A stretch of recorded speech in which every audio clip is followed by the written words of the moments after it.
आवाज है मेरे रात हो जाएगी। अलीजा पापा से कुछ गूगल चेक कर ले ऊपर पर वो बोलना जाए जब फिर आ जाओ। नहीं पापा ने क्यों करना है?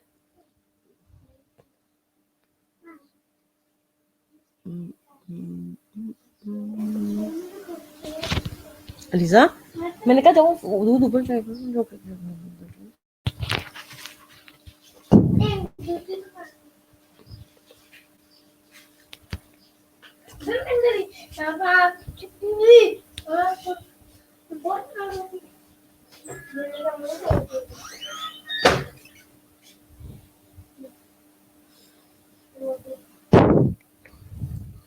Hello BSN, are you able to listen me? Hello BSN, are you able to listen me?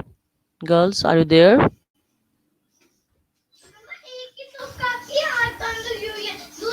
Hello, hello.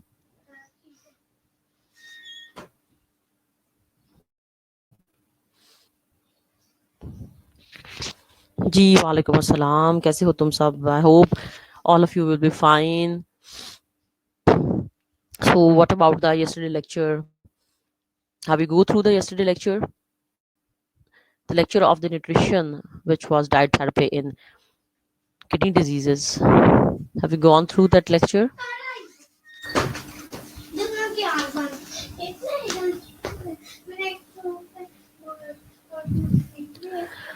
So today we will move towards the enzymes.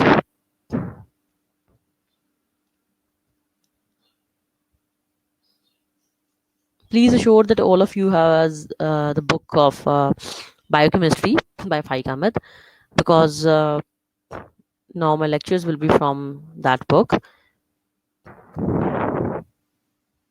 And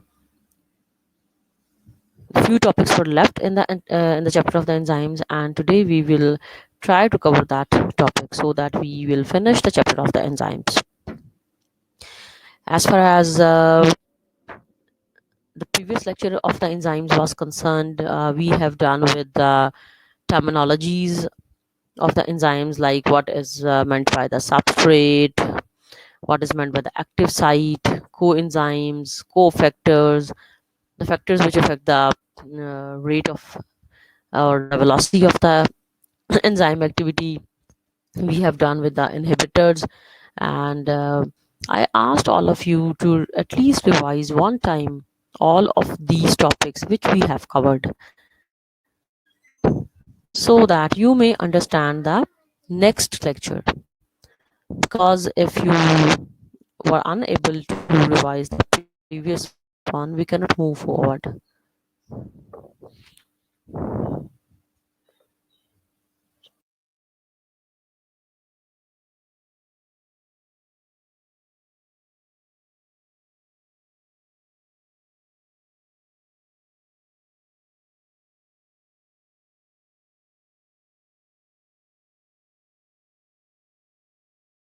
So all of you are present. Okay, I think most of the students have come online.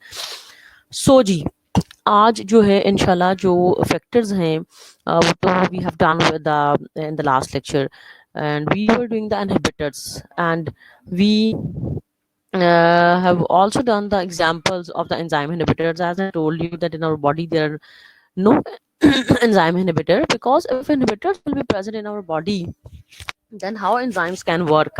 Enzymes cannot work if inhibitors are present in our body. So inhibitors can only be entered into our body by the form of the drugs we have taken. Certain drugs we have taken for the medication of certain diseases. I'm talking about the medicinal drugs. So these are the compounds which affect the activity of the enzyme, and mostly they decrease the activity of the enzymes in our body. So in today's lecture we will study the feedback mechanism of the enzyme, that how enzymes can be regulated, the regulation of the enzyme. And one of the method by which enzymes can be regulated is the feedback mechanism. The whole chapter of the enzyme is quite important, right? The with the point of view of the paper, of the point of view of examination.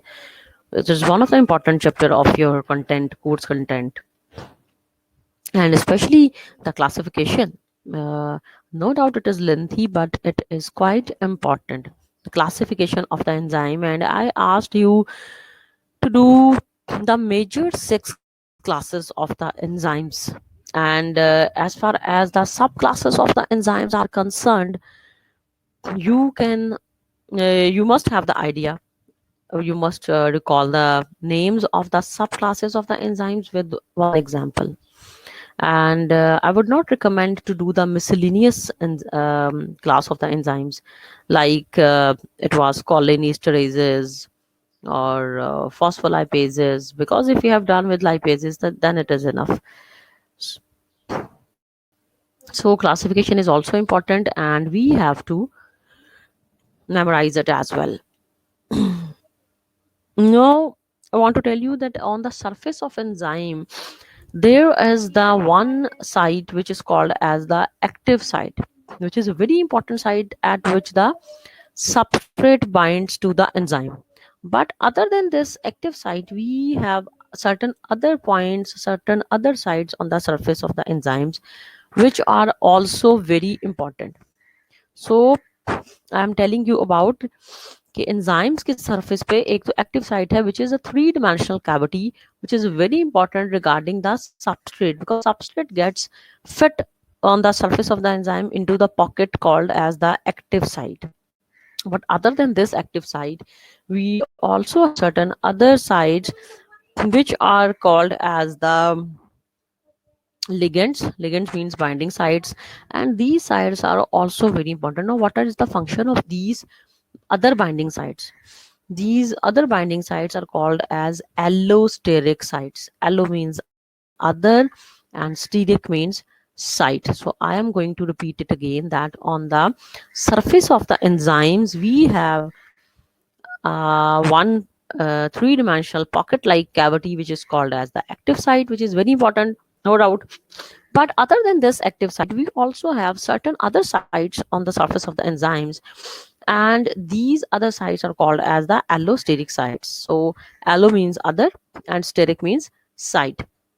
So allosteric sites are the basically sites at which the regulator can combine with the enzyme. So this is the site at which the regulator can attach to the surface of the enzyme, or regulator or activator or other type of the inhibitors, they all can bind to the surface of the enzymes. And what is the role of these regulators? So I was in the start, I was telling you that we will learn the feedback mechanism, that how enzymes can be regulated in our body. So enzymes are regulated in our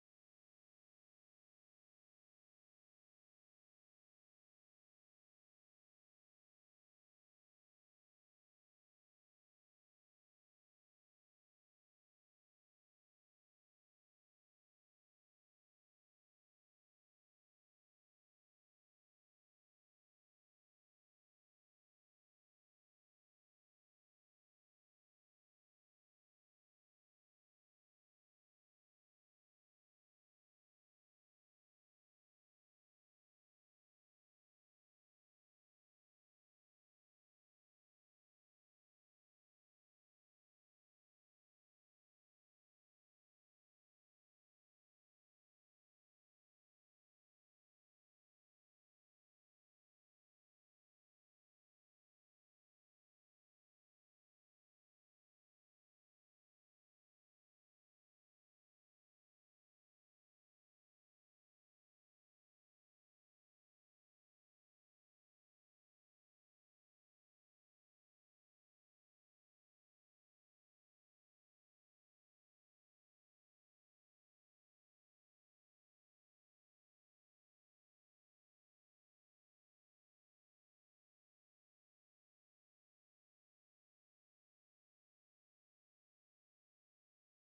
को इस तरह अब मुझे नजर आ गया।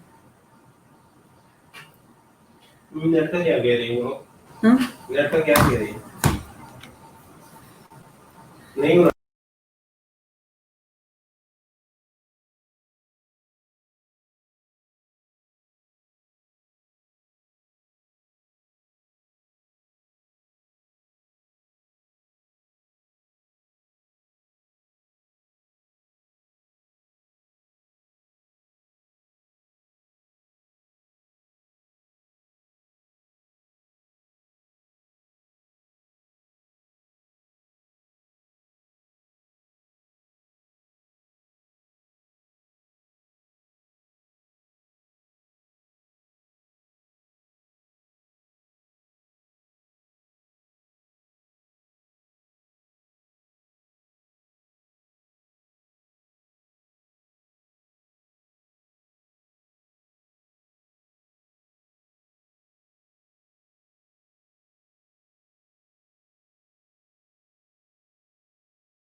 देखो हो गया, मैं बस बंद कर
Due to class, we are back. I think today there is some problem because of which we were unable to connect.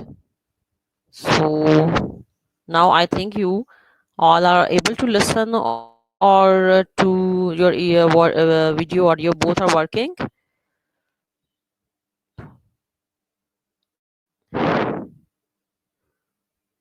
I think there was some sort of problem due to which we were not connected.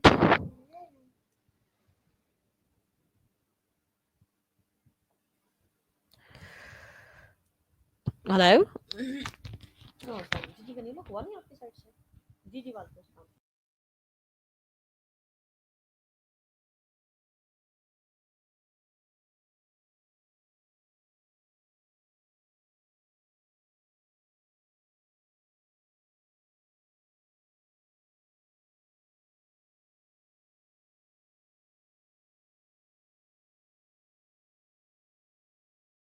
Hello. Hello, students. Hello. Okay. BSN, are you able to listen me? So we were talking about the certain other sites on the surface of enzyme, which were the allosteric sites. So what is the function? What is the role of these sites now? And I'm going to tell the role of these sites that certain activator or inhibitor can attach to those sites, and when the activator will attach to the surface of enzyme, it means that it is going to increase the activity of the enzyme. And when the certain positive there are two types of regulators. One is positive regulator and another is negative regulator. So when the positive regulator attaches to the surface of enzyme, this is going to activate the enzyme, and when the negative regulator, or it is also called as modulator, attached to the surface of enzyme, this is called as the negative regulator. जब तक ये positive regulator enzyme की surface पे attach रहेगा, enzyme active रहेगा, और जब ये रिमूव कर दिया जाएगा तो एंजाइम की एक्टिविटी डिक्रीज हो जाएगी. Because I told you in the last lecture that not all the enzymes are active all the time.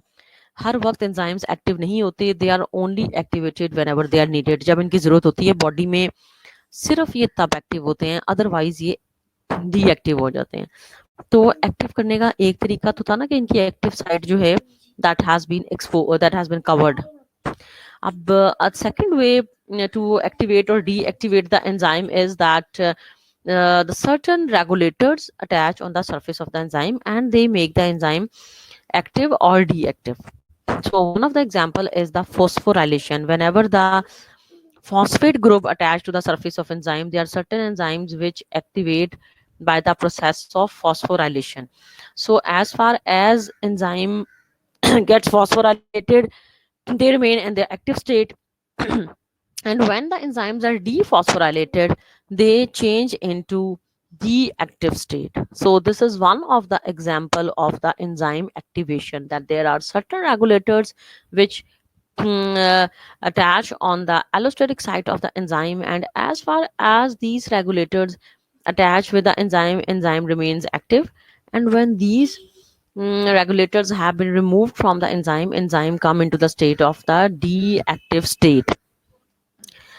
So another thing is methylation. There are certain enzymes which get active with the help methyl group attachment. So when the methyl group attaches, this is called as the activation, and when the methyl group is removed, this is called as deactivation. So these are the certain ways by which the enzyme gets activated or deactivated. And now what is the feedback mechanism? The feedback mechanism is we all know that when substrate and the enzyme combine with each other, they form the product. And when ample amount of product has been formed in our body, when sufficient amount of product has been formed in our body, then the process of the formation of that product is automatically stopped. So feedback mechanism का मतलब ये है कि जब जितनी amount में product चाहिए हमारी बॉडी में बन जाती है, तो ऑटोमेटिकली प्रोडक्ट के जो हाई लेवल्स हैं, they basically stop the formation of the enzyme catalyzed reactions. So now we have covered these I think we have covered these types of the classifications, and we are moving towards the feedback mechanism of the enzyme, which I am telling you. But before I think doing that, we have done with the isoenzymes, and we have done with the factors which affect the surface of enzyme. We have done with the okay. No, this is the regulation of enzyme, which I am telling you that enzyme activity can be regulated by the two mechanisms: regulation of the enzyme by non-covalent modification, which is allosteric enzymes I was telling you, and regulation of enzyme by the covalent modification. So enzymes, it is very important to regulate the enzyme. Definitely, until and unless enzyme cannot be regulated, how can we judge the activity of the enzyme? So दो तरीके हैं enzymes को activate करने के लिए. एक तो है जी regulation by the non-covalent modification, and second is the regulation by the covalent modification. So now the regulation by the non-covalent modification, as I told you that there are certain effectors or regulators which attach to the other sides of the enzymes, which are called as the allosteric sites. And जब तक ये effectors enzyme की surface पे रहेंगे, enzyme activate रहेगा, and when the effector has been removed, enzyme will become deactive. So this effector can be positive or can be negative. जाहिर है जो positive effector होगा वो तो enzyme को activate करेगा, और जो negative effector है that will act as the inhibitor. So allosteric enzymes can be inhibited by by their own catalyzed product. I was telling you कि जब हमारी जो product है sufficient amount में बन जाएगी तो automatically वो enzyme catalyzed reaction को deactivate कर देगी automatically. So this type of inhibition is called as the negative feedback inhibition, जिसमें product खुद ही अपनी जो है ना production को control कर रही है. Allosteric activation. Enzymes can be activated by the effector which is called as the positive effector. As I told you that there are regulators और effectors दोनों एक ही बात है. आप इसको regulator भी कह सकते हैं और आप इसको effector भी कह सकते हैं.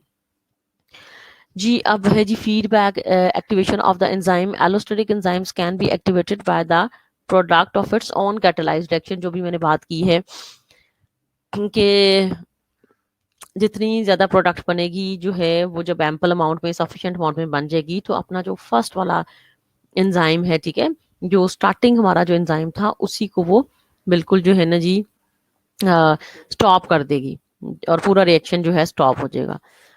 Regulation of the enzyme by the covalent modification. Covalent modification का मतलब ये है कि जैसे मैंने अभी फॉस्फोराइलेशन की एग्जांपल दी थी, ठीक है, कि रेगुलेशन एंजाइम्स की हो रही है with the help of the addition और removal of the phosphate groups. ठीक है, तो addition of the phosphate groups जो हैं जैसे कि काइनेज एंजाइम्स हैं, ठीक है जी, तो ये जब फॉस्फेट ग्रुप की एडिशन होती है तो ये एंजाइम एक्टिवेट हो जाते हैं. ठीक है, और जब हम डीफॉस्फोराइलेशन करवाते हैं एंजाइम्स की, रिमूव करवाते हैं इन फॉस्फेट ग्रुप्स को, तो एंजाइम इनएक्टिव हो जाता है. तो हमारे पास there are two ways of the enzyme regulation. The one is the covalent modification and other is the non covalent modification. तो कोवेलेंट में हमारे पास जो चीजें हैं वो है आपके पास फॉस्फोराइलेशन, मिथाइलेशन, इस तरह के processes. So these are the certain processes basically which help in the regulation of the enzyme. So I am going to repeat it. ये जो रेगुलेशन है एंजाइम्स की ये नॉन कोवेलेंट मॉडिफिकेशन से भी हो रही है और कोवेलेंट मॉडिफिकेशन से भी हो रही है. ठीक है, नॉन कोवेलेंट मॉडिफिकेशन का मतलब ये है कि कोई एंजाइम की अदर साइड्स पे, अदर साइड्स मींस कि other than the active side. ठीक है, other than the active side there are positive effectors which attach to the surface of the enzymes. ठीक है जी, हमारे पास इफेक्टर्स हैं जिसको हम रेगुलेटर्स भी कह सकते हैं. ठीक है, और ये जो फैक्टर्स हैं ये पॉजिटिव नेगेटिव दोनों हैं. ठीक है, पॉजिटिव एंजाइम की एक्टिविटी को इंक्रीज करेगा, नेगेटिव एंजाइम की एक्टिविटी को क्या करेगा, डिक्रीज करेगा, ठीक है।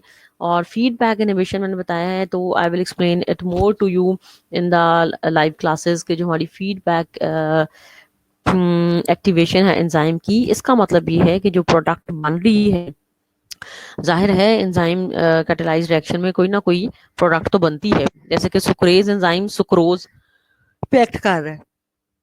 तो जब सुक्रोज की कंप्लीट हाइड्रोलिसिस जितनी होनी चाहिए हो जाएगी, तो खुद ही हाइड्रोलिसिस के बाद क्या बनेगा, सुक्रोज की हाइड्रोलिसिस के बाद ग्लूकोज और फ्रक्टोज।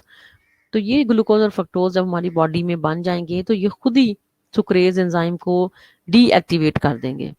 इस तरह की इनहिबिशन को हम कहते हैं फीड बैक इनहिबिशन, ठीक है जी। अब हमारी जो कोवलेंट मॉडिफिकेशन वाली बात थी, वो भी मैं रिपीट कर रही हूँ कि एडिशन और removal of the phosphate group जो है, this affects the activity of the enzymes. So ऐसे एंजाइम्स हैं जो कि तब एक्टिवेट होते हैं जब इनके साथ फॉस्फेट ग्रुप अटैच कर दिया जाता है।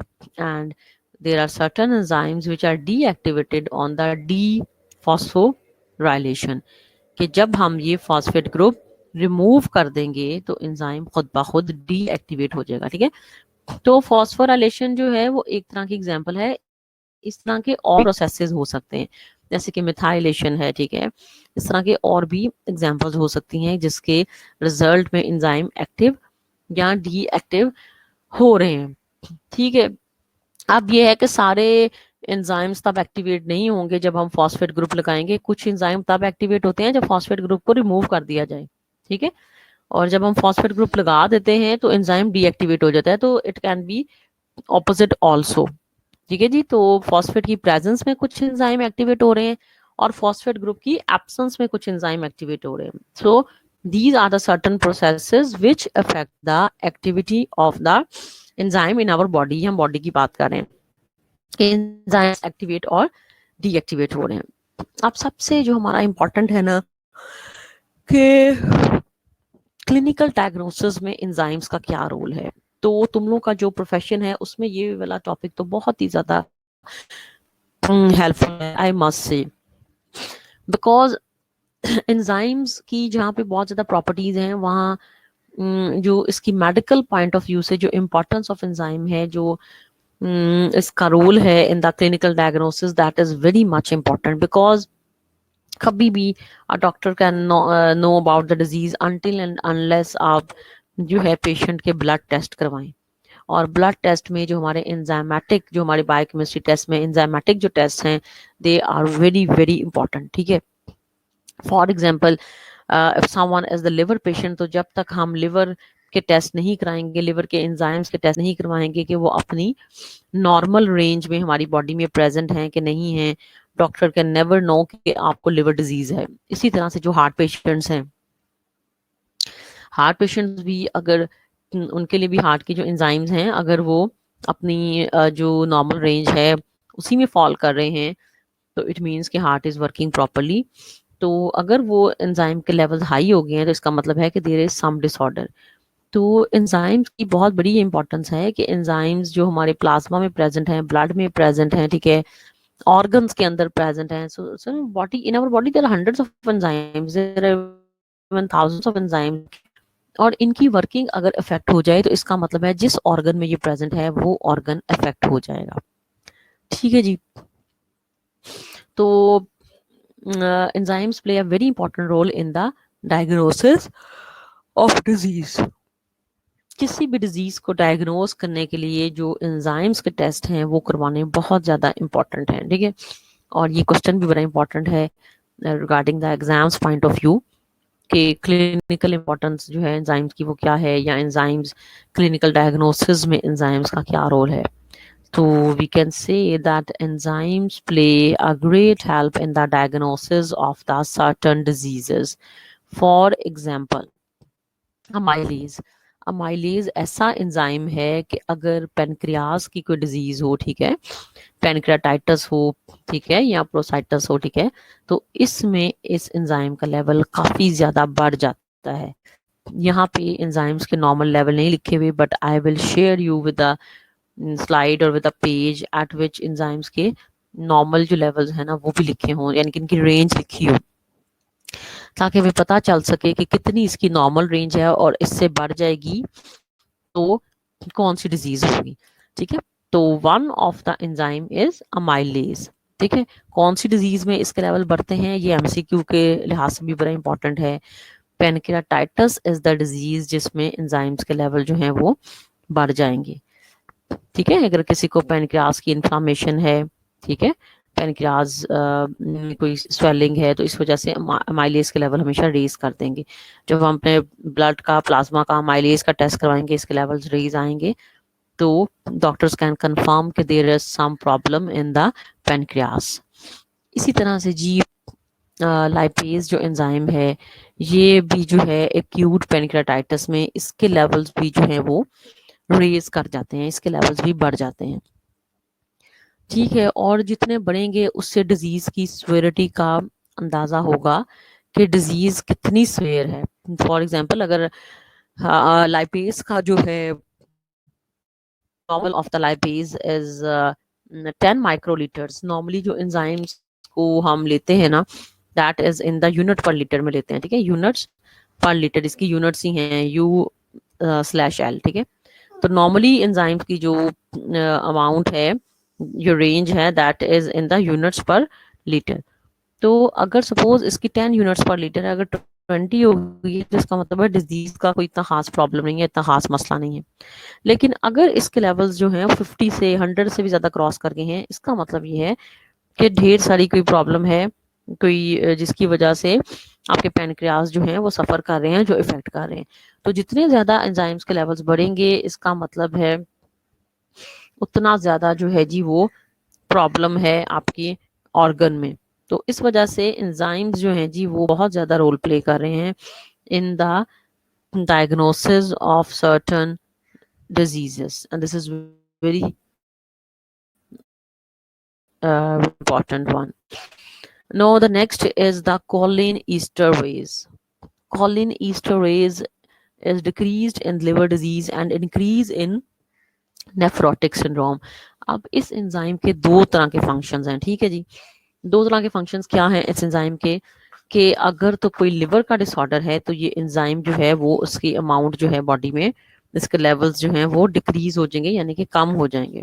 ठीक है, और अगर तो जो है उसका किडनी का कोई डिजीज है, किडनी डिसऑर्डर है, तो इस एंजाइम के लेवल्स जो है ना वो बढ़ जाएंगे। ठीक है, तो ये एंजाइम दो तरह से इंपॉर्टेंट है कि इसका अगर हम टेस्ट करवाएं कोलिनेस्टरेज का, तो हमें दो तरह की डिजीजेस के बारे में बता सकता है, एक लिवर डिजीज और एक किडनी की डिजीज, क्योंकि नेफ्रॉन्स जो हैं they are the organs of the kidney.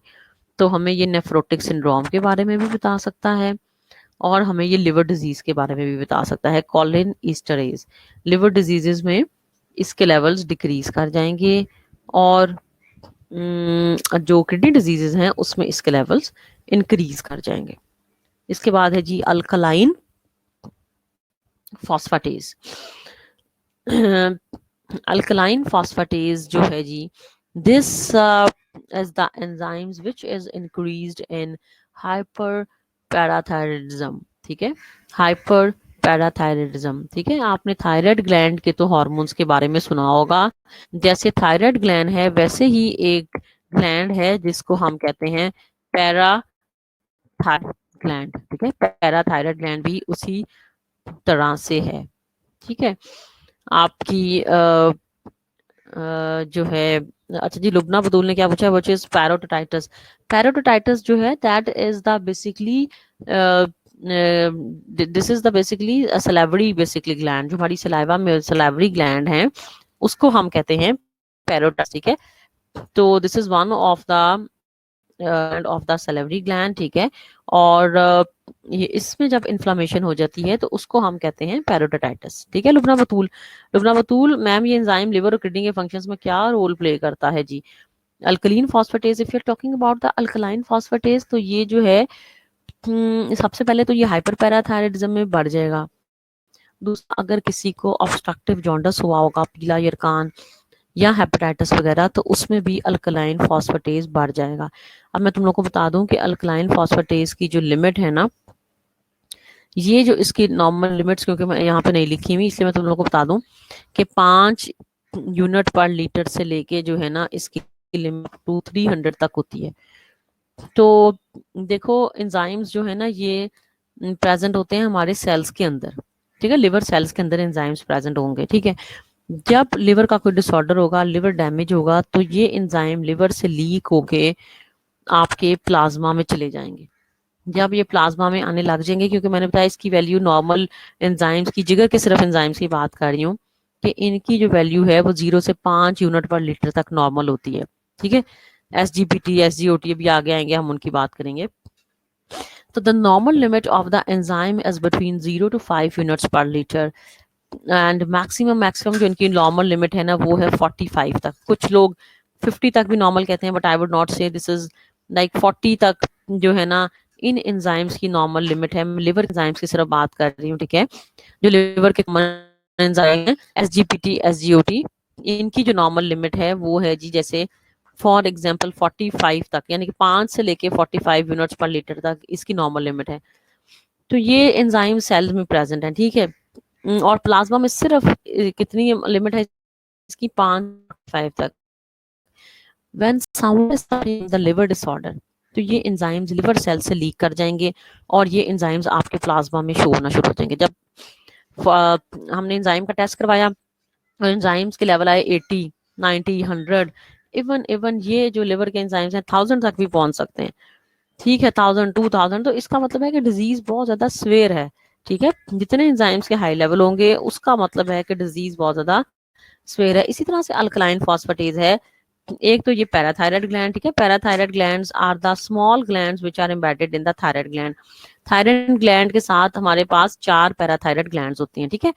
तो ये जो पैराथायराइड ग्लैंड्स हैं they are basically attached with the they are present near to the thyroid gland. और ये जो पैराथायराइड ग्लैंड है अगर इनकी हाइपर एक्टिविटी हो जाए तो हम इसको कह रहे हैं हाइपर थायराइड में भी ये एंजाइम्स बढ़ रहे हैं। इसके अलावा जो है अल्कलीन फॉस्फेटेज जो है जी ये ऑब्स्ट्रक्टिव जॉन्डिस में भी बढ़ रहा है, ठीक है, लिवर डिजीजेस में भी बढ़ रहा है। तो लिमिट जो है ना इनकी वो मैं तुम लोग को सेंड कर दूंगी, क्योंकि सारे एंजाइम्स हैं। तो हम इनका एक जो मेरे पास पेज है उस पर एक टेबल बना हुआ है जिसमें एंजाइम्स के नाम लिखे हुए हैं, आगे उसकी लिमिट लिखी हुई है, ठीक है। तो I will share that limit with you, वो याद रखनी भी बड़ी जरूरी है पेपर्स के पॉइंट ऑफ व्यू से। अच्छा जी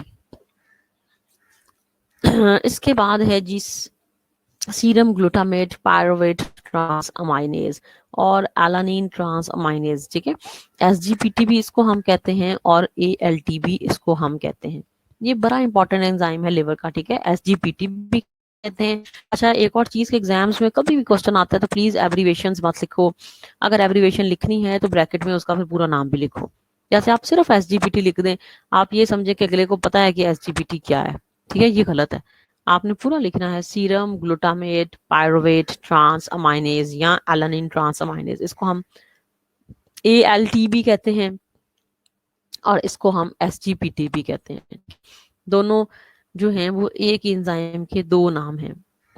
अब SGPT और जो ALT है ना दोनों के लेवल्स जो हैं वो लिवर डिजीज में इंक्रीज कर जाते हैं, बढ़ जाते हैं।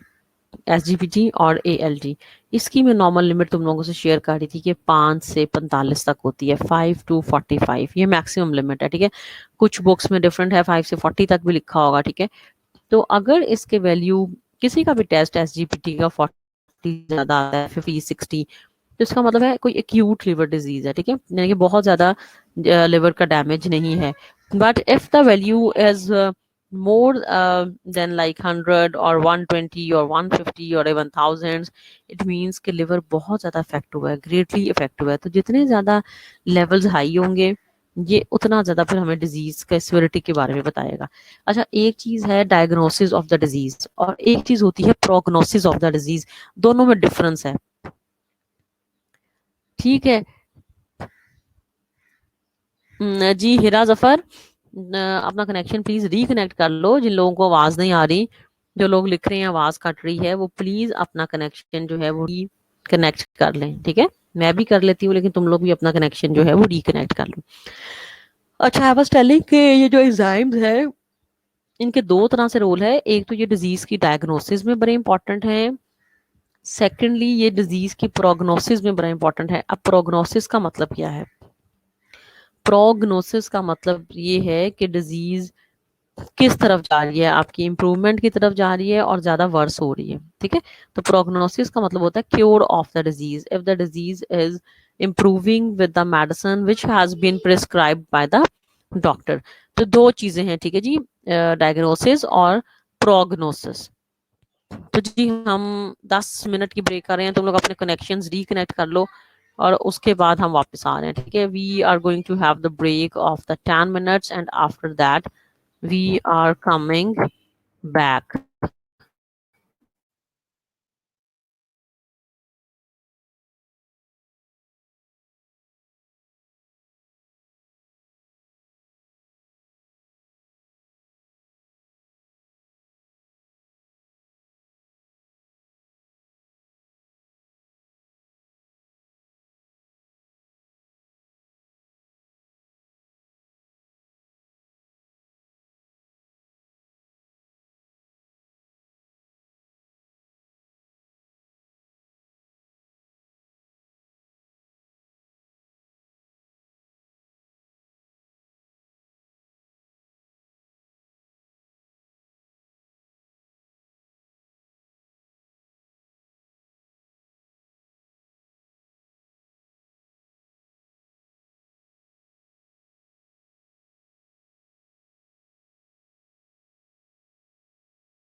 जी तो क्लास वेलकम बैक.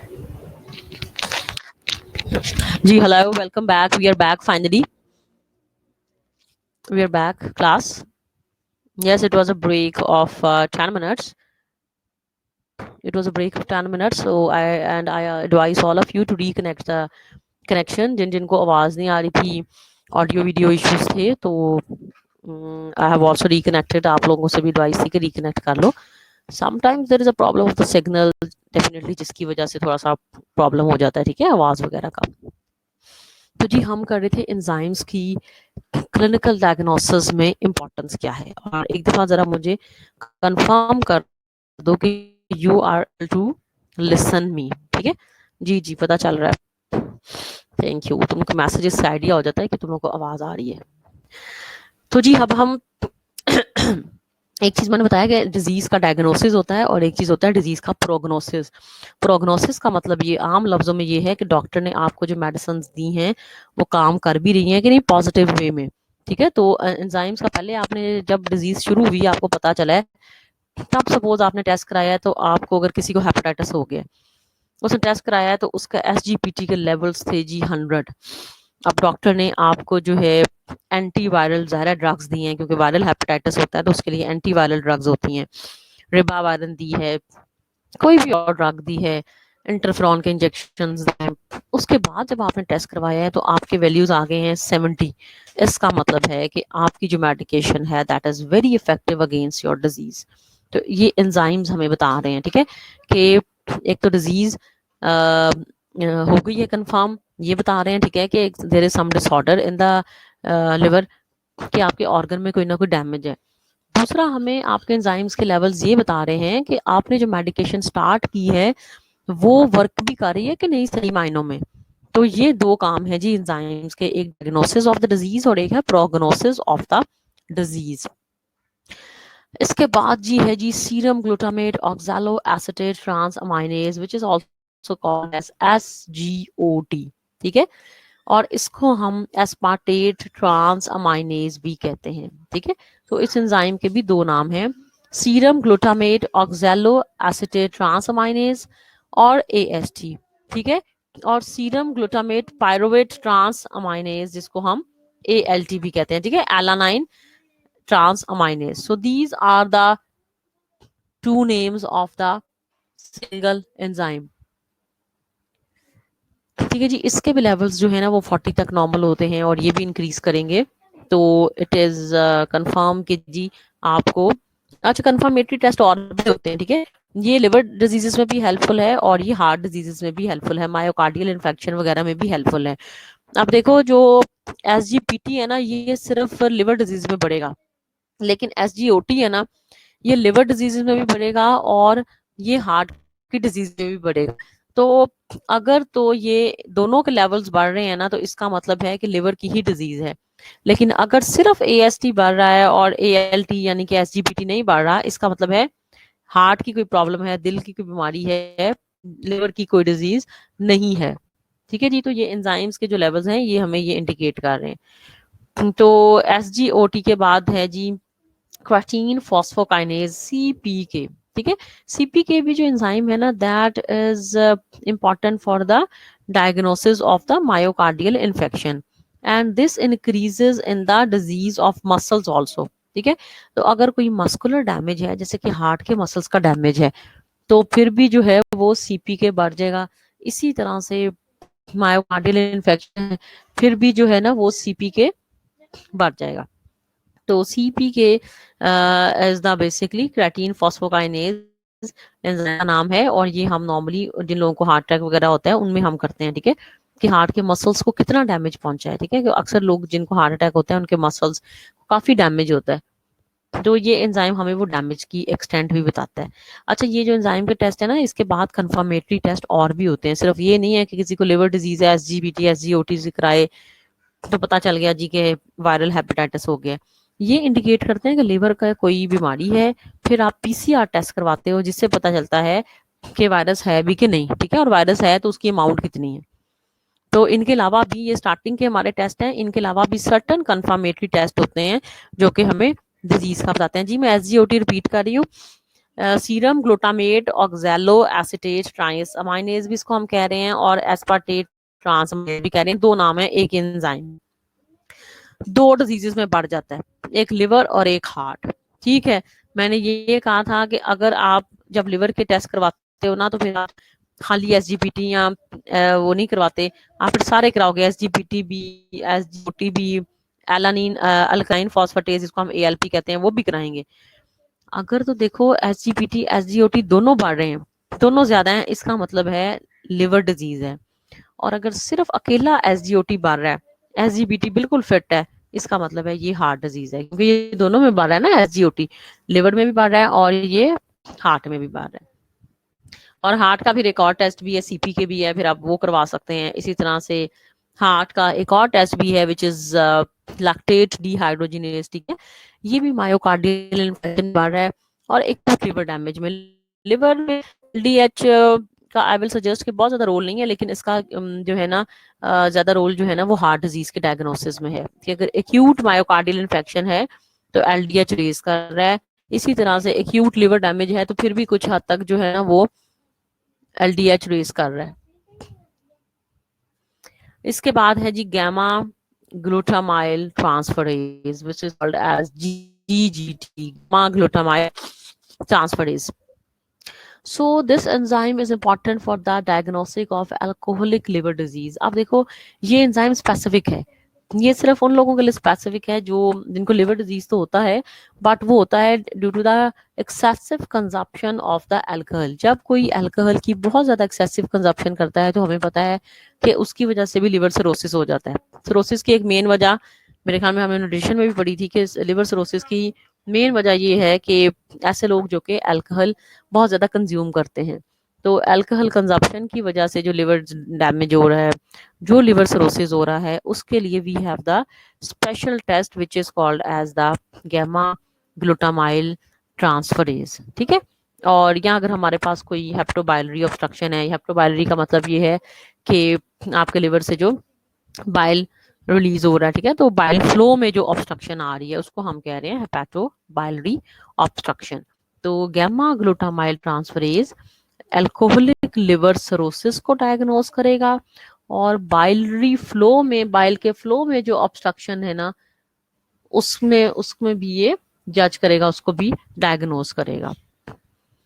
इसके बाद है जी acid phosphatase. Acid phosphatase is raise in prostatic carcinoma with metastasis, but it is not diagnostic. It is used as screening patients with suspected prostate cancer. क्योंकि देखो कैंसर को कभी भी आप सिर्फ एक एंजाइम के टेस्ट से कंफर्म नहीं कर सकते हैं। ठीक है, तो जो एसिड फॉस्फेटेज है ना, ये जो प्रोस्टेट ग्लैंड का कैंसर होता है ना, ठीक है, प्रोस्टेट ग्लैंड जिससे प्रोस्टाग्लैंडिन्स भी सिक्रीट होते हैं, ठीक है, जो हमने लिपिड्स में भी पढ़ा था। तो एसिड फॉस्फेटेज तब हमारी बॉडी में रेज होगा जब किसी को प्रोस्टेट ग्लैंड का कैंसर होगा, लेकिन ये स्क्रीनिंग टेस्ट होता है, यानी कि सिर्फ इनिशियल टेस्ट होता है, कंफर्मेटरी टेस्ट नहीं होगा कैंसर का। फिर फर्दर इसके टेस्ट होंगे, ठीक है, जैसे कि बायोप्सी वगैरह होते हैं कि वो सेल्स का कोई वो टिश्यू वगैरह कोई लेके टेस्ट करते हैं। ठीक है, तो कैंसर के तो कंफर्मेटरी टेस्ट वही होंगे। जी एसिड फॉस्फेटेज जो है वो प्रोस्टेट कार्सिनोमा का स्क्रीनिंग टेस्ट है। अगर ये बड़ा है तो इसका मतलब है चांसेस हो सकते हैं प्रोस्टेट ग्लैंड के कैंसर के, जिसको फिर आप फर्दर टेस्ट से कंफर्म करोगे, कंफर्मेटरी टेस्ट जिसके और होंगे। तो जी ये कुछ हैं जी एंजाइम्स के नाम जो कि आपके क्लिनिकल डायग्नोसिस में बहुत ज्यादा इंपॉर्टेंट हैं, और जिसके मिनिमम और मैक्सिमम वैल्यूज मैं तुम लोगों से शेयर करूंगी। ठीक है, आप कार्डिक एंजाइम्स के नाम लिखे हुए हैं, CPK, MB, it is raised in the myocardial infection peaks with in the 24 hours. देखो हार्ट के लिए ये बड़ा इंपॉर्टेंट है, तुम लोग और सब्जेक्ट्स में भी पढ़ते होंगे कि जब आपको हार्ट की कोई प्रॉब्लम हुई है, कोई अटैक हुआ है, कोई मायोकार्डियल इन्फेक्शन हुआ है, तो आप 24 घंटे के दौरान उसका टेस्ट करवाएं, क्योंकि इसके लेवल 24 से 48 आवर्स तक जो है ना एंजाइम्स के लेवल बढ़ते हैं अटैक के बाद। तो ये टेस्ट जो है ना हमें जल्दी कराने चाहिए। तो इसमें सीपी के एमबी देखो तब काम करेगा जब आप जो है ना वो इसके लेवल्स बढ़ेंगे 24 आवर्स तक, और ये जो है जी नॉर्मल आ जाएंगे 48 आवर्स। यानी कि अगर हार्ट अटैक के 3-4 दिन बाद आप इसका टेस्ट करवाते हो फिर कोई फायदा नहीं है। आपको नहीं पता चल सकेगा कि हार्ट अटैक हुआ भी है कि नहीं हुआ, ठीक है। तभी पता चलेगा जब हम 24 आवर्स के दौरान दौरान इसका टेस्ट करवाएंगे। इसी तरह से SGOT और AST भी हार्ट का एक टेस्ट है, ठीक है। तो ये 24 से 48 आवर्स डिटेक्ट कर सकता है हार्ट की डिजीज को, और ये फिर नॉर्मल हो जाएगा 72 आवर्स तक। तो ये जो हार्ट का टेस्ट है, ये दोबारा जो है ना, ये हार्ट के जो एंजाइम्स हैं, ये 2-3 दिन बाद, क्योंकि 72 आवर्स का मतलब है 3 डेज, तो ये 3 डेज बाद नॉर्मल अपने वापस लिमिट में, नॉर्मल रेंज में वापस आ जाते हैं। तो हमें ये टेस्ट यानी कि फौरन जब द पेशेंट फील्स कि उसको कोई हार्ट के सिम्टम्स अगर कोई ऐसे आ रहे हैं, कोई हार्ट पे प्रेशर पड़ रहा है, कोई पेन हो रही है, कोई मतलब कि हार्ट अटैक वाली सिचुएशंस हो रही हैं, तो हमें ये 24 आवर्स तक टेस्ट करवाने हैं। क्योंकि 2-3 दिन बाद ये खुद ही इसके जो बहुत पीक लेवल्स बड़े होते हैं हार्ट अटैक में, और फिर ये नॉर्मल आ जाते हैं 2-3 दिन बाद। तो हमने ये जी टेस्ट जल्दी करवाने हैं, फिर इसका फायदा है। इसी तरह से LDH1, ये it peaks 3 to 4 days and remains elevated for 10 to 14 days, ठीक है। तो LDH जो है वो एक टेस्ट है हार्ट का, जो कि हार्ट अटैक के 3 to 4 days तक के लेवल्स बढ़े रहते हैं, ठीक है। और बल्कि ये जो है ना 10 to 14 days भी वर्किंग करेगा। तो LDH इसका मतलब ऐसा टेस्ट है कि जो हमें इवन 10 days तक भी हार्ट के टेस्ट का बता रहा है, ठीक है। तो जी दीज आर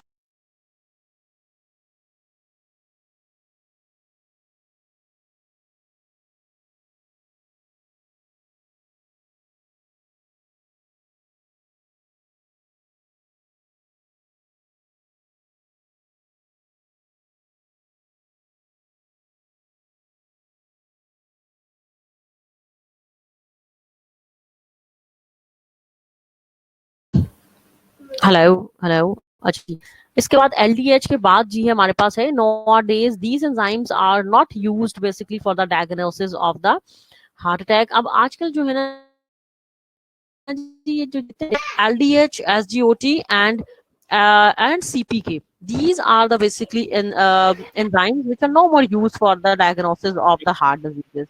इसको जो रिप्लेस कर दिया है जिस बड़े एक इम्पॉर्टेंट टेस्ट है, which is the troponin T और द I, ठीक है। तो these were the outdated basically enzymes which have been used. CPK, SGOT, LDH, इनके लिए हमारे पास जो है ना हार्ट का एक न्यू मार्कर आ गया, ठीक है। The new marker of the heart attack diagnosis or the myocardial infection diagnosis as troponin T or I, okay।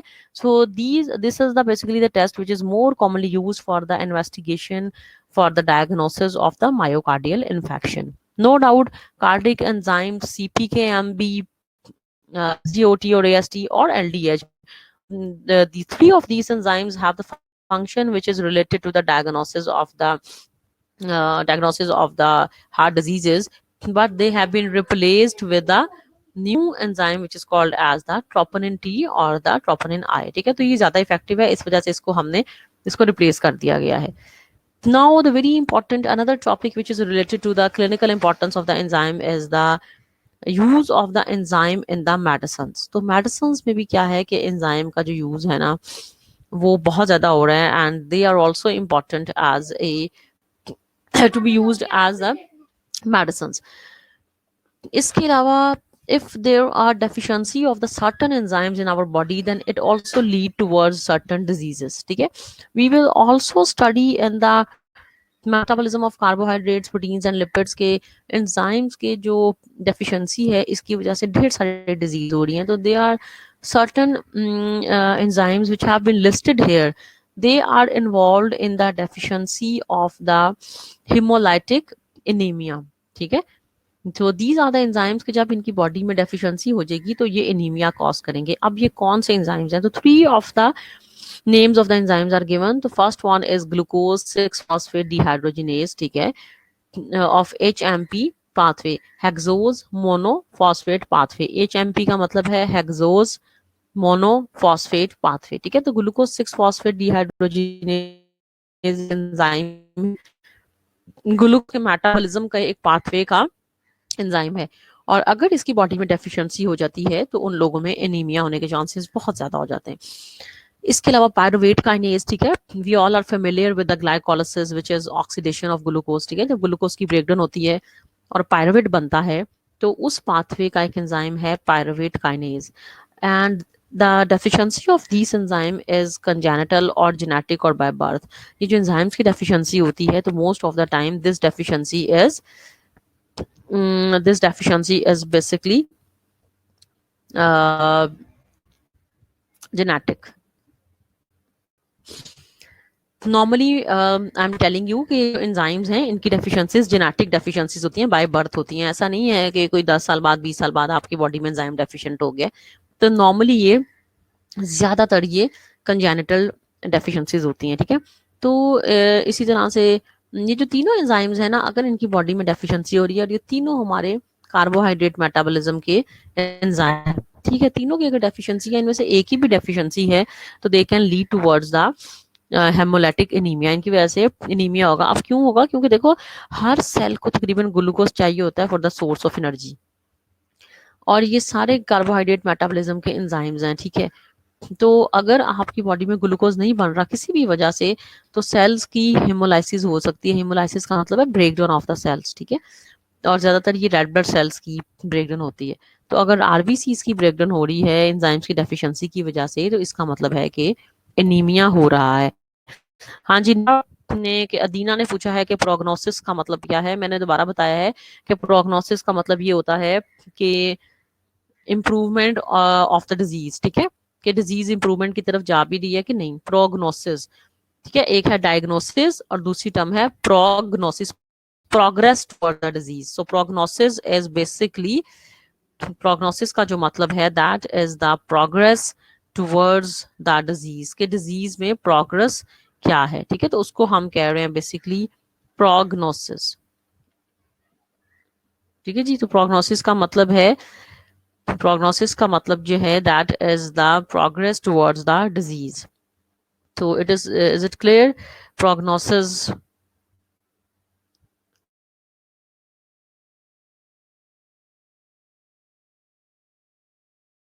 अच्छा जी, हिरा जफर, ये वीडियो इश्यूज हैं, तो प्लीज आप लोग जो है वो, आप लोग जो है जी वो क्या करो कि अपने कनेक्शंस को कर लो। Towards disease is called as prognosis, ठीक है। मैंने लिख भी दिया है प्रोग्नोसिस की, जिन लोगों को समझ नहीं आई थी, ठीक है। तो I have written it also. No, moving towards the enzymes as medicines. ये भी बड़ा इंपॉर्टेंट टॉपिक है जी कि कौन कौन से एंजाइम्स हैं जिसको तुम लोग मेडिसिन में यूज कर सकते हो, ऑइंटमेंट्स में यूज कर सकते हैं, हम इंजेक्शंस में यूज कर सकते हैं, कैप्सूल्स में यूज कर सकते हैं, ठीक है। देखो, अगर किसी एंजाइम की डेफिशिएंसी है तो आजकल वो मार्केट में फार्मेसी से अवेलेबल है, ठीक है। तो वो आपको यह लेना पड़ता है। जैसे कि बड़ी सिंपल सी बात है, जैसे कि हमने एक डिजीज पढ़ी थी, लैक्टोज इंटॉलरेंस। डिजीज क्यों होती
that there was some connection problem, there was some error, ठीक है। आज सिग्नल्स का प्रॉब्लम सुबह से ही बहुत ज्यादा चल रहा है, ठीक है। तो so we were on the enzymes as the medicines, ठीक है। तो I was giving you the example of basically I was giving you the example of basically the lactose,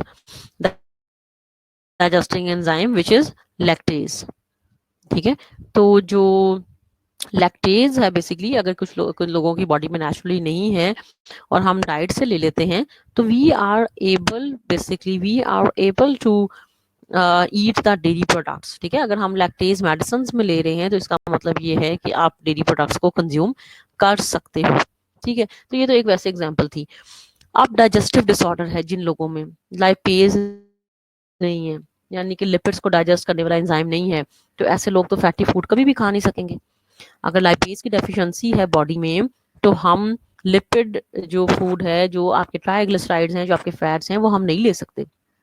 प्रोटीनेजेस नहीं है, हम प्रोटीन्स को डाइजेस्ट नहीं कर सकेंगे, या माइलेजेस नहीं है, हम कार्बोहाइड्रेट्स को डाइजेस्ट नहीं कर सकेंगे। तो these are the enzymes which are taken in the form of the medicine. ठीक है, ताकि आपके डाइजेस्टिव डिसऑर्डर्स को हम करेक्ट कर सकें, ठीक कर सकें। So these are the enzyme जो कि मेडिसिन फॉर्म में यूज होते हैं।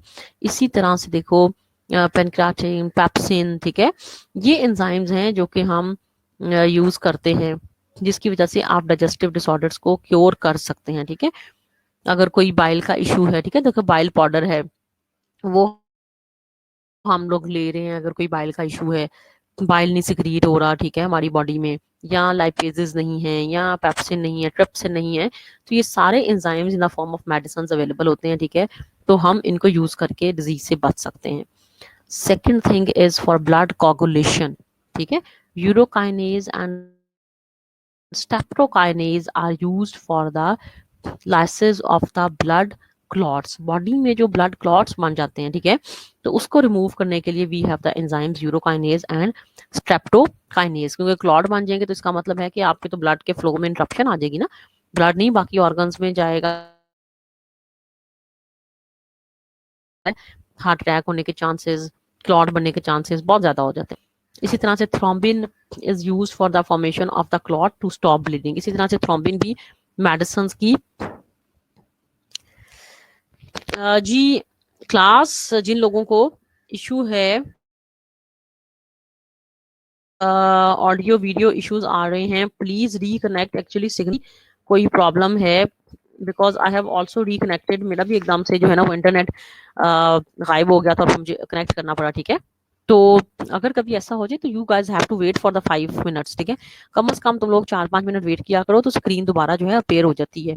तो कोई ऐसा इशू नहीं होता कि ब्लैक स्क्रीन हो रही है, आवाज नहीं आ रही, तो you have to wait for the few minutes.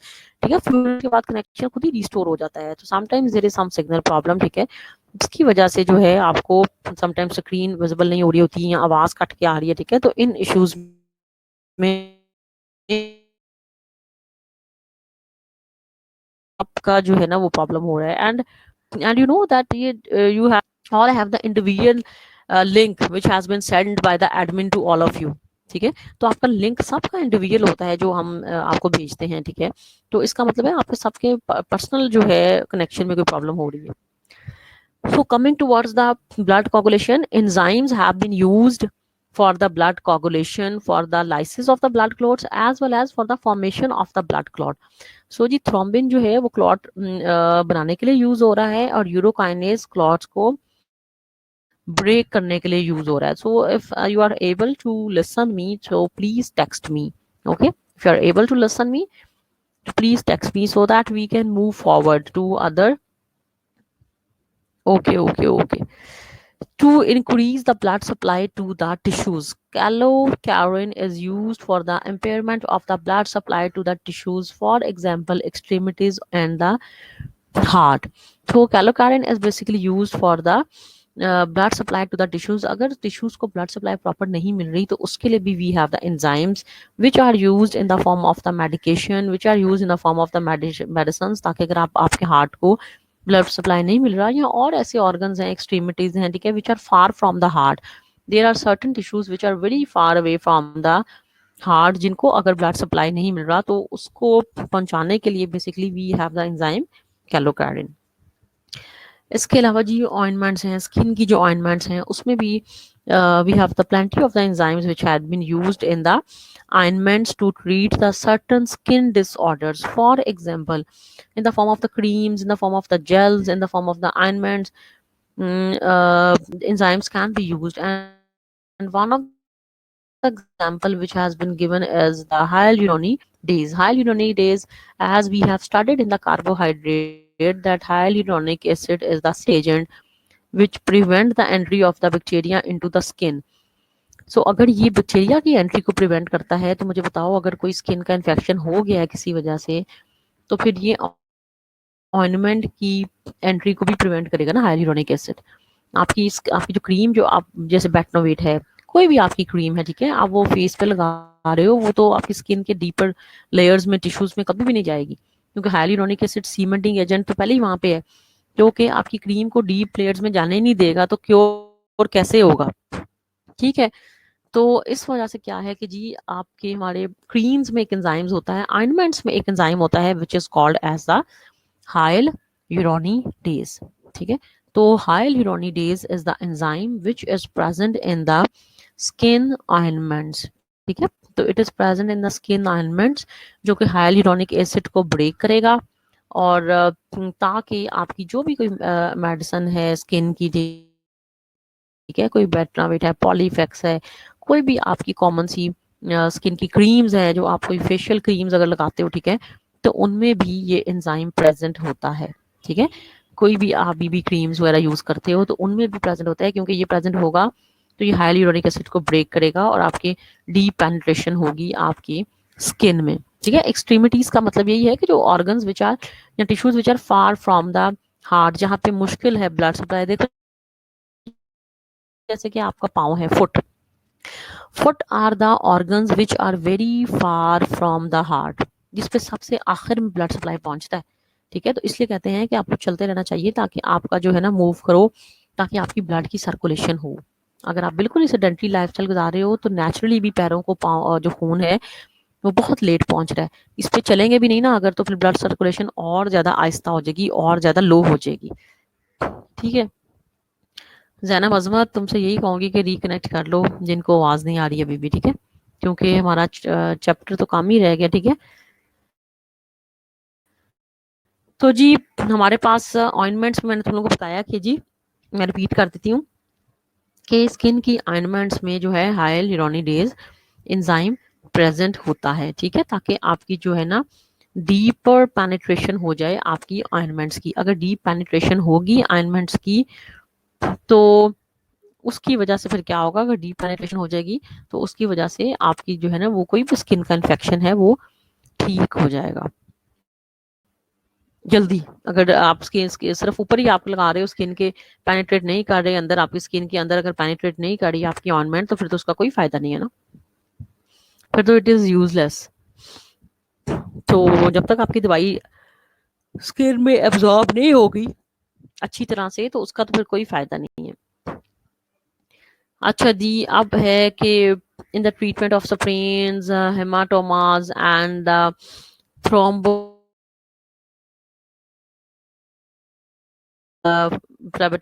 इन सब डिजीजेस में भी एंजाइम्स का बहुत ज्यादा रोल है। ठीक है। तो आपके जो स्प्रेन्स का लिखा हुआ है, ये लिखा हुआ है जो हमारे मस्कुलर जो है, मस्कुलर जो हमारे स्पैज्म वगैरह आ जाते हैं, उसको हम कह रहे हैं बेसिकली स्प्रेन्स। ठीक है। ठीक है जी। जो हमारे मस्कुलर हमारे जो आ रहे हैं उसको हम कह रहे हैं स्ट्रेन्स। ठीक है। किसी का खिंचाव वगैरह हो जाता है पट्टों में वगैरह। ठीक है।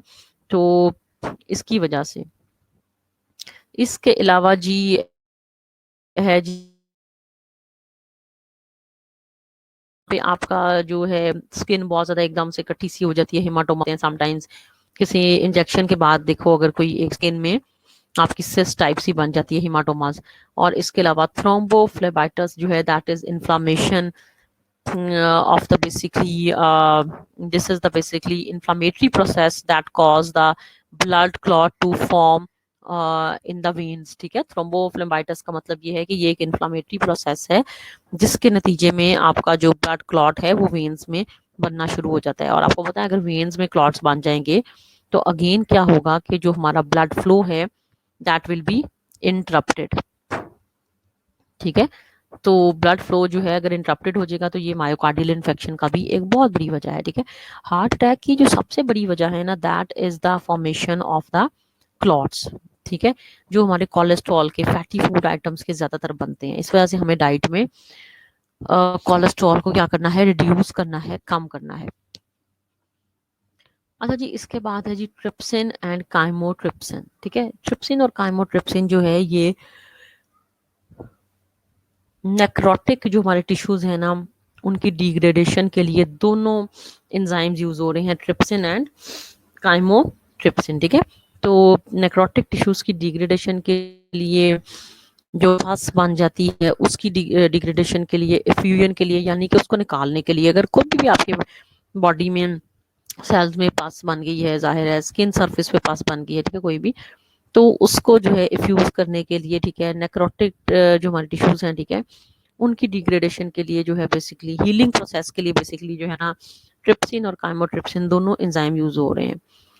They also cause the cleaning of the wounds and promote the wound healing. ठीक है, तो जख्म की हीलिंग के लिए, ठीक है, अगर कभी भी वुंड वगैरह कोई बन जाते हैं तो उसके लिए भी ट्रिप्सिन काइमोट्रिप्सिन दोनों यूज हो रहे हैं। देखो वैसे तो बॉडी में ट्रिप्सिन और काइमोट्रिप्सिन का काम क्या है कि इसने प्रोटीन्स को डिग्रेड करना है। ठीक है, ऐसा ही है ना कि in our body the role of the trypsin and the chymotrypsin is to degrade, ठीक है, प्रोटीन को मेटाबोलाइज करते हैं। ये दोनों एंजाइम्स हमारे स्टमक के एंजाइम्स हैं और ये प्रोटीन को डिग्रेड करते हैं। बट मेडिसिनल इंपॉर्टेंस इसकी ये है, फार्मास्यूटिकल इंपॉर्टेंस इसकी ये है कि ये मेडिसिनल फॉर्म में यूज होते हैं और वुंड्स की हीलिंग में भी इनका बड़ा एक इम्पॉर्टेंट रोल है। ठीक है, जख्मों को ठीक करने का, समटाइम जैसे किसी के थ्रोट में, गले में जख्म हो जाते हैं तो फिर भी काइमोट्रिप्सिन हैज बीन सजेस्टेड। ठीक है, तो ये जब मेडिसिनल फॉर्म में जब ये यूज होते हैं तो इनके और भी फंक्शंस होते हैं, जैसे कि वुंड हीलिंग में भी यूज हो रहे हैं। जी आज हम इतना ही करेंगे, इंशाल्लाह नेक्स्ट चैप्टर वगैरह हम स्टार्ट नहीं करेंगे, लिपिड्स को ही आज हम फिनिश करेंगे। ठीक है, नो द कैंसर ट्रीटमेंट। ठीक है, आप देखो एंजाइम्स इतने इंपॉर्टेंट हैं कि ये कैंसर की ट्रीटमेंट में भी बहुत ज़्यादा यूज हो रहे हैं। ठीक है, कैंसर की ट्रीटमेंट में भी जो है enzymes they have been used. ये एंजाइम्स के ढेर सारे जो फंक्शंस हैं ना उनमें से सबसे इम्पोर्टेंट ये भी है कि ल्यूकीमिया वगैरह, ठीक है, कैंसर की ट्रीटमेंट के लिए, लिम्फोब्लास्टिक ल्यूकीमिया जो बच्चों में होता है उसकी ट्रीटमेंट के लिए L asparaginase has been widely used for the treatment of the leukaemia in the children. तो जी कैंसर की ट्रीटमेंट के लिए भी एंजाइम्स जो है वो यूज हो रहे हैं। तो ये एंजाइम्स के फंक्शंस थे। अगर वैसे ही जनरल भी आ जाता है एंजाइम्स के फंक्शंस लिखें तो आप ये सारे लिख सकते हो डिपेंडिंग अपॉन द मार्क्स, कि आपके क्वेश्चन के जी मार्क्स कितने हैं। ठीक है, तो उस लिहाज से हम फंक्शंस में भी लिख सकते हैं इसको, लेकिन लेकिन फंक्शन से ज्यादा जो है ना ये सेपरेट क्वेश्चंस ज्यादातर आते हैं कि एंजाइम्स का रोल क्या है क्लिनिकल डायग्नोसिस में, और एंजाइम्स का रोल क्या है आपके मेडिसिनल इंपॉर्टेंस, जो थेराप्यूटिक इसकी इंपॉर्टेंस है वो क्या है। जब थेराप्यूटिक आ जाएगी ना तो फिर हम ये मेडिसिन वाला लिखेंगे कि फार्मास्यूटिकल में इन द फॉर्म ऑफ मेडिसिन भी ये डिजीजेस के ट्रीटमेंट ये बहुत ज़्यादा इम्पॉर्टेंट है। इसके अलावा देखो ट्रीटमेंट में भी इम्पॉर्टेंट है और इसकी डेफिशिएंसी से भी जो डिजीजेज हो रही हैं, जैसे कि इसमें तो एक ही डिजीज लिखी थी ना कि एनीमिया और है, तो ये चीज़ें भी बड़ी इंपॉर्टेंट हैं। तो at the end the overall chapter of enzyme is quite important. ठीक है, तो एक आधा क्वेश्चन इसमें से अक्सर आ जाता है। The overall chapter is quite important starting from the classification to the factors which affect the activity of the enzyme, inhibitors, allosteric जो इनहिबिशन है, एलोस्टेरिक जो साइट्स हैं, प्लस कम्पिटिटिव नॉन कम्पिटिटिव जो इनहिबिटर्स हैं, इसके अलावा जी इसका जो क्लिनिकल डायग्नोसिस है जिसकी रेंज इंशाल्लाह मैं तुम लोगों से शेयर करनी है। ठीक है, जो सारी जो चीज़ें हैं basically they are very important. ठीक है, तो हमने ये करना है कि जी इस चैप्टर को तो हम सब ने रिव्यू करना है ताकि इसमें कोई भी अगर प्रॉब्लम है तो you can easily, regulatory enzymes वगैरह अगर तुम लोगों को समझ ना आए, फीडबैक इनहिबिशन क्या होती है अगर वो ना समझ आए, ठीक है, तो these are the certain basically things. अच्छा Nimra, you have certain questions तो आप लिख दो चैट पे, ठीक है ना, I will try to answer that. Nimra if you have any question, इसके अलावा बाकियों से भी मेरा यही है कि किसी के भी कोई क्वेश्चंस हैं तो तुम लोग टाइप तो कर सकते हो, लिख तो सकते हो ना, तो I will discuss it. because we have the time and we can move towards the question answer session, no problem. तुम लिख सकते हो और मैं तुम लोगों को फिर वर्बली जो है ना उसका आंसर दे सकती हूँ, क्योंकि सर्टन चीजें होती हैं, देखो जैसे हम लोग बोर्ड पे ड्रॉ करके समझाते हैं, ठीक है। अब सर्टन चीजें हैं जो कि अब सिर्फ वर्बली ही बता सकती हूँ, ठीक है। नथिंग बाय राइटिंग, वो फेस टू फेस वाली कहानी यहाँ पे नहीं होती, ठीक है। तो देयर आर सर्टन थिंग्स जो कि डेफिशिएंट है जी, बिल्कुल। तौसीफ हुसैन, ग्रुप में जो है ना हम शेयर कर देंगे पीपीटीज, ठीक है, नो प्रॉब्लम, ठीक है। मैं ये एडवाइस करूंगी कि ये जो पीपीटी है ना, ये बेसिकली तो तुम लोगों की उसमें से ही है ना, तुम लोगों की बुक में से। तो ये तो बुक अगर तुम लोगों के पास, इसका मतलब नहीं है, क्योंकि मैं तो अब देखो तुम लोगों को एंजाइम्स जो पढ़ाए हैं, ये मैंने बिल्कुल टोटली टोटली डिटो तुम लोगों की वही बुक की ये तस्वीरें हैं, ठीक है। तो जिनके पास किताबें नहीं है तो बुक स्टोर, स्टेशनरी की बुक्स की जो शॉप्स हैं वो खुली हैं, ठीक है। किताबों की सारी शॉप्स खुली हैं, तो आप लोग जाके परचेज कर सकते हो, क्योंकि इनसे पढ़ना बहुत डिफिकल्ट है मेरे ख्याल में, ठीक है। क्योंकि पिक्चर होती है, मोबाइल से पढ़ना या लैपटॉप से बैठ के पढ़ना, that is very difficult as compare to the book. जब हम लेक्चर दे रहे होते हैं उस टाइम तुम लोगों को चाहिए कि सामने अपनी किताब खोल लो, ठीक है। आवाज़ तुम लोगों ने सुननी है ना, तो यहाँ पे देखने की बजाय, स्लाइड्स की बजाय, तुम लोग अपनी बुक्स की तरफ भी देख सकते हो। तो सबको मेरी यही एडवाइस है कि जिन्होंने अभी तक बुक्स नहीं परचेज की, तो please book stores have been opened, ठीक है। There are certain books shops which are giving the free home delivery, ठीक है। हीरा जफर या बाकी भी जिनकी किताबें हॉस्टल में रह गई हैं, तो वो अपनी, तुम लोगों का कॉलेज खुला है, मैनेजमेंट से बात करके किसी दिन आ सकते हो किताबें लेने, ठीक है। कोई पूरी क्लास एक ही दिन रख लेना कि जिस दिन यू गाइस कैन कम। अच्छा जी, this is the question from the Nimra ma'am, अगर कार्डिक एंजाइम्स अगर 3 दिन बाद नॉर्मल हो जाते हैं तो how they lead to the cardiac disease. देखो, कार्डिक डिजीज होती है तो एंजाइम्स बढ़ते हैं, प्लीज कभी भी मत कहो कि एंजाइम्स बढ़ेंगे तो डिजीज होगी। डिजीज, एंजाइम्स डिजीज को डायग्नोज कर रहे हैं, एंजाइम डिजीज को कॉज नहीं कर रहे। Nimra, please make it clear कि जो एंजाइम्स हैं वो बीमारी की वजह नहीं, बल्कि बीमारी की वजह से एंजाइम्स बढ़ रहे हैं। जब कोई बीमारी होगी, ठीक है, बीमारी होगी तो एहतियातन फिर हम टेस्ट करवाएंगे। देखो ना, आपको पहले बुखार चढ़ता है, फीवर होता है, फीवर होता है, और वो आप सिंपल पैनाडोल ले रहे हो, सही नहीं हो रहा, सही नहीं हो रहा, ठीक है। 2 दिन, 4 दिन, 6 दिन, फिर आप क्या करोगे? फीवर पहले हुआ है, टेस्ट बाद में करवाया गया है, ऐसा ही है ना। तो पहले बीमारी होगी, फिर आप डायग्नोसिस कर रहे हो कि मुझे कौन सा फीवर है, मुझे कहीं टाइफाइड तो नहीं है, मुझे कहीं मलेरिया तो नहीं है। फिर आप मलेरिया का टेस्ट कराओगे, फिर आप टाइफाइड का टेस्ट करवाओगे, ठीक है। येलो फीवर है उसका टेस्ट कराओगे, डेंगू है आप उसका टेस्ट कराओगे। तो आपको पहले बीमारी हुई है, बाद में आपने टेस्ट करवाए हैं। तो आपका ऐसा ऐसा नहीं है कि जी आप के जो एंजाइम्स हैं वो डिजीज को कॉज कर रहे हैं। ये जो हमने एंजाइम्स पढ़े हैं ना, ये डायग्नोसिस वाले एंजाइम है। डायग्नोसिस का मतलब ये होता है डिटेक्शन, इन्वेस्टिगेशन, कि आपकी बीमारी की इन्वेस्टिगेशन करेंगे कि आपको ये वाली बीमारी है भी कि नहीं है। आपका एसजीपीटी बढ़ गया है, ठीक है, आप पहले से तो आप नॉर्मल जिंदगी गुजार रहे हो, आप क्यों एसजीपीटी का टेस्ट कराओगी? आप तो नहीं कराओगी। हाँ, आपको कोई भूख नहीं लग रही, आपको वॉमिटिंग हो रही है, ठीक है, एपिगैस्ट्रिक पेन हो रही है, आंखों का रंग पीला हो रहा है, फेस का रंग पीला हो रहा है, बुखार चल रहा है, आप डॉक्टर के पास गए हो, डॉक्टर को लगा है, सिम्टम से लगा है कि ये जॉन्डिस हो सकता है, लेकिन आप डॉक्टर बॉडी के अंदर के हालात तो नहीं ना जानता। तो डॉक्टर क्या कहेगा? डॉक्टर ये कहेगा कि निम्रा अपने LFTs कराओ। LFTs का मतलब है लिवर फंक्शन टेस्ट, ठीक है। आप अपना ब्लड दोगी, रिजल्ट आएंगे तो पता चलेगा कि हाँ जी आपके तो एंजाइम्स के लेवल बढ़े हुए हैं। तो लिवर खराब होता है तो एंजाइम के लेवल बढ़ते हैं। ये नहीं है कि एंजाइम के लेवल बढ़ गए हैं तो उसने जिगर को खराब कर दिया, जिगर खराब हुआ है तो एंजाइम्स लीक कर गए हैं, ठीक है।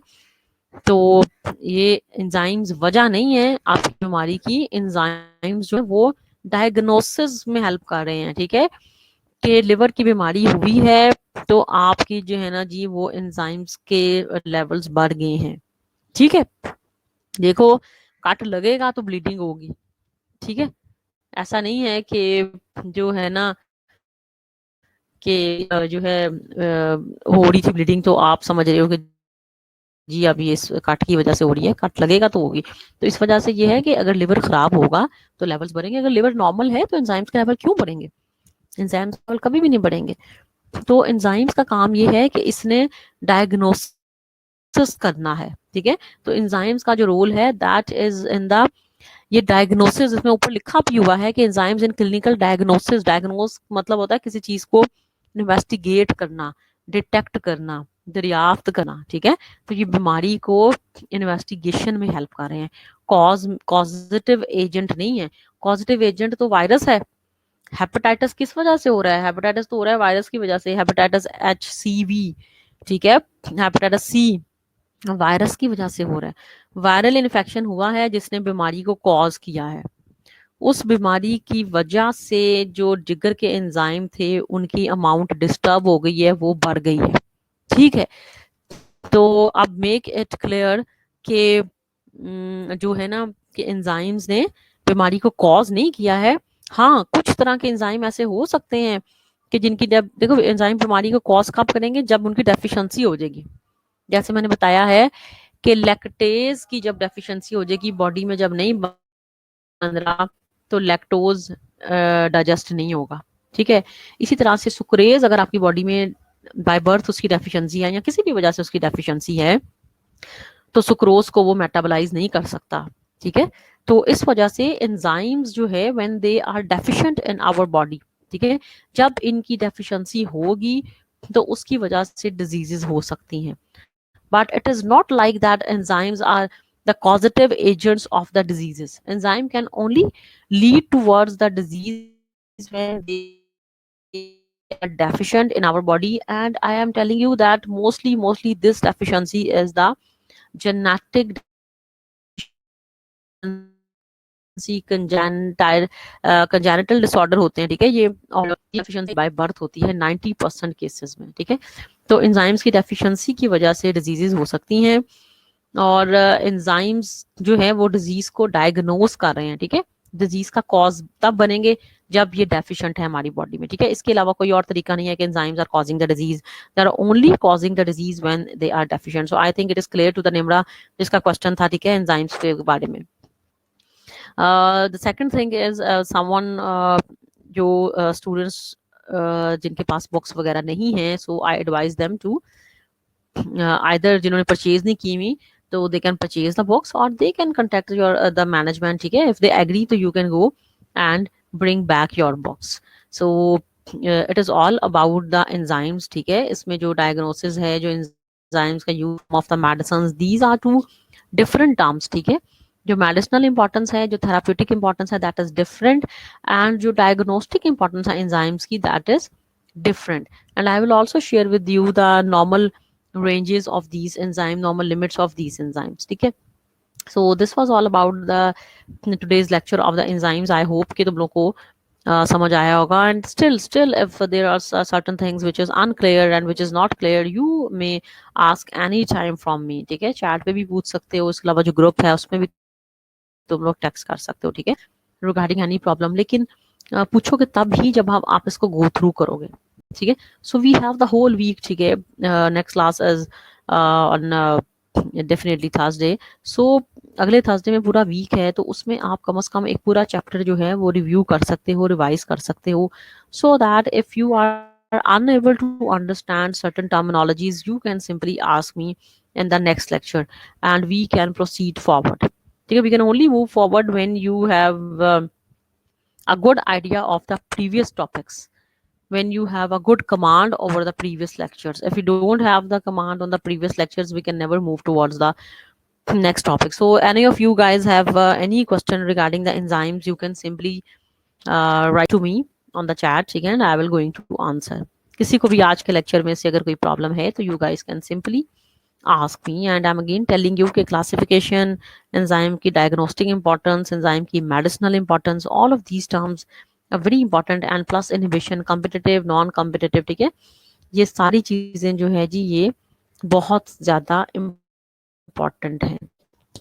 तो हमने इसको अच्छे से करना है, ठीक है। और इसके अलावा आई होप कि लिपिड्स का चैप्टर भी तुम लोगों ने बुक से कर लिया होगा, बिकॉज आई एडवाइस यू कि वो स्लाइड से मत करो, वो तुम लोग लिपिड से ही कर लो, बुक से ही कर लो, फाइक अहमद की जो बायोकेमिस्ट्री की बुक है, तो that will be more important for you guys, ठीक है। तो if you do it from the book, then it will be more easier for you as well, ठीक है, more easier for you. So try to revise it, memorize it from the book and then tell me अगर कुछ चीज़ें lipids में भी रह जाती हैं तो you can simply ask me, we can arrange a lecture on the lipid as well again, but पहले उसको पढ़ो ज़रूर, ऐसा नहीं है कि वैसे ही कह दो। ठीक है क्लास, आज के लेक्चर में again I am asking you if any one of you has got any problem you can simply ask me, ठीक है। अच्छा, इसके अलावा देखो जो आप हार्ट के टेस्ट वगैरह की हम जब बात कर रहे थे तो आपको पता है कि सबसे कॉमन सा एक टेस्ट तो होता है ईसीजी, जो आपका इकोकार्डियोग्राम होता है, ठीक है। तो वो सबसे कॉमन टेस्ट होता है, उसमें आपकी जो फ्लक्चुएशंस आती हैं उसी से पता चल जाता है, उसी ग्राफ से, कि आपकी वेव्स की जो फ्लक्चुएशन आ रही है कि किसी को हार्ट का कोई प्रॉब्लम हुआ है कि नहीं हुआ, ठीक है। तो वो एक बड़ा कॉमन सा टेस्ट है जो कि सबसे पहले परफॉर्म किया जाता है। और ये जो बाकी एंजाइमेटिक टेस्ट हैं, डेफिनेटली इनके रिजल्ट्स आने में थोड़ा टाइम लगता है, it may take 6 to 8 hours और even 12 hours for the results, ठीक है। ऐसा नहीं है कि फौरन से ही आपने ब्लड दिया है जी तो आधे घंटे बाद ही आपका कोई रिजल्ट आ गया है, तो इस तरह से नहीं है, ठीक है। तो they are not as fast, definitely take some few hours the test to perform. तो ईसीजी एक ऐसा है जिसका फौरन से आपको मिल जाता है रिजल्ट और आप फौरन से चेक कर सकते हो कि कोई हार्ट का इशू हुआ है कि नहीं, कोई प्रॉब्लम हुआ है कि नहीं हुआ। तो इसी तरह जी एंजाइम्स की जो इम्पोर्टेंस है क्लिनिकली वो भी ज़्यादा है, क्योंकि फिर भी ये काफ़ी फास्ट हैं as compare to other test. So BSN, it is near to over from my side as far as today's lecture was concerned, which is very important enzymes. And next time we will study the nucleic acids, ठीक है। हमारा जो next Thursday का lecture होगा that will be nucleic acid and again that chapter will be from the book of the Faiq Ahmad, ठीक है। Next lecture भी हमारा बुक से होगा, तो try to get the books as soon as possible, ठीक है, so that we may proceed towards the next lecture. तो नेक्स्ट लेक्चर हमारा होगा न्यूक्लिक एसिड, डीएनए और आरएनए, ठीक है। तो कोशिश तो यही है कि पहले तुम लोग एंजाइम्स का पढ़ लो, ये तो नहीं कहूंगी कि डीएनए आरएनए को पढ़ कर आओ, क्योंकि मैं यही कहूंगी कि जी आप लोग जो है वो एंजाइम्स को ही कवर करो, डीएनए आरएनए जब हम पढ़ेंगे इंशाल्लाह तो उसको कर लेंगे जी। अच्छा जी निम्रा, हाँ मेजर मोस्टली तो यही है कि मोस्टली जो है जी वो मेजर क्लासिफिकेशन ही होती है, ठीक है। मोस्टली मेजर क्लासिफिकेशन ही होती है, but we may also know the sub types also, ठीक है। बट सब टाइप्स भी आपने करनी है, ठीक है। बट नेम्स जो है ना सब टाइप्स के वो भी हमने रिकॉल करने हैं, that is also very important. जो नेम्स हैं सब टाइप्स के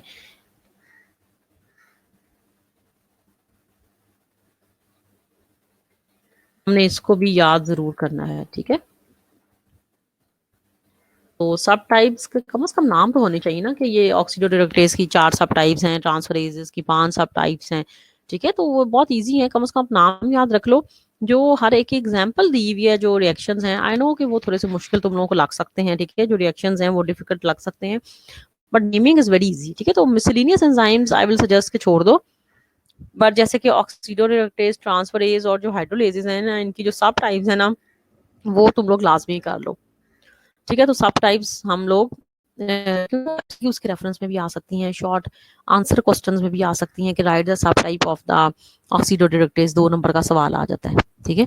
तो इस वजह से हमने सब टाइप्स के कम से कम हमें नाम लाजमी आने चाहिए, ठीक है।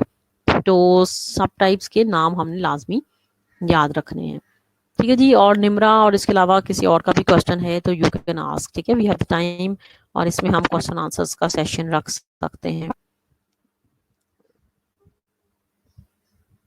इसके बाद तुम लोग का है, ठीक है। फिर भी कुछ चीज़ें अगर रह सकती हैं तो रह जाती हैं, तो हम उस पर नेक्स्ट टाइम भी कर सकते हैं। So class, I think it is over from my side. खुदा हाफिज। इंशाल्लाह नेक्स्ट वेडनेसडे को मिलते हैं, ठीक है। वेडनेसडे को तो हम करेंगे, क्योंकि हमने किया था किडनी डिजीजेस, वेडनेसडे को हम करेंगे जो है ना न्यूट्रिशन का चैप्टर है, diet therapy in endocrine diseases like diabetes mellitus, ठीक है। And that will be also from the book, ठीक है। न्यूट्रिशन की बुक से होगा डायबिटीज मेलाइटिस वाला चैप्टर, और थर्सडे को होगा न्यूक्लिक एसिड वाला चैप्टर, ठीक है। तो वेडनेसडे थर्सडे का हमारा ये स्केड्यूल है। तो ये बुक्स जो है ना वो खरीद ही लो या ले लो, जो भी है, ताकि साथ साथ इसको कवर भी करें। सिर्फ लेक्चर का मतलब ये नहीं है कि यहाँ पे सुन लिया और उसके बाद जी आपने रिव्यू ही नहीं किया। रिव्यू नहीं करोगे तो फिर दैट इज यूजलेस, ठीक है क्लास। Thank you.